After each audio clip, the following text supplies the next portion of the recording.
Hey everybody, happy Thursday. I hope this finds you having a great day. I'm going to be doing a series of video blogs over the next several weeks as I am preparing to talk at the Nebraska State Nurse Practitioners meeting in April.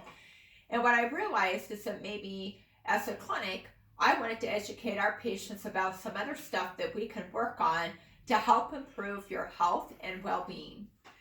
And when I'm talking about the nurse practitioners meeting is pelvic floor dysfunction beyond Kegels. A lot of times, whether we're male or female, if we have stress incontinence, if we have urgency, if we have pelvic floor tension, a lot of times we get told by a lot of good meaning people to Kegel.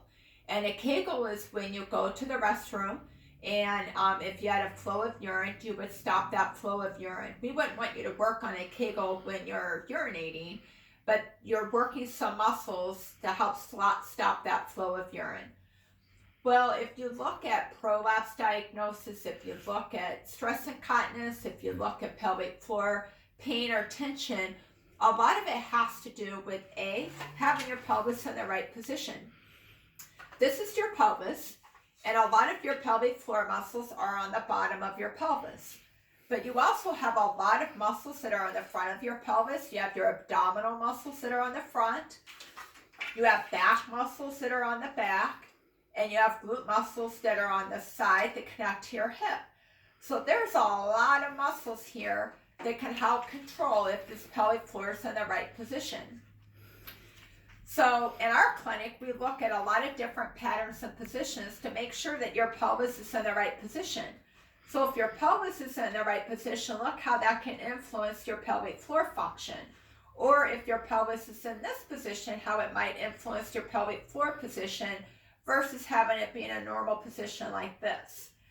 And your pelvis needs to be in a normal position like this in order for it to move forward and back and go through a walking cycle, or to be able to go up and down steps, or to be able to run and jump correctly, because your pelvic floor muscles help to support your bladder and to help support your colon and other organs in your body.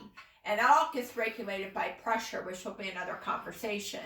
But you got to have this pelvis in the right position for that pelvic floor to function correctly. And so if you do a Kegel and your pelvis is in the right position, it isn't going to do any good.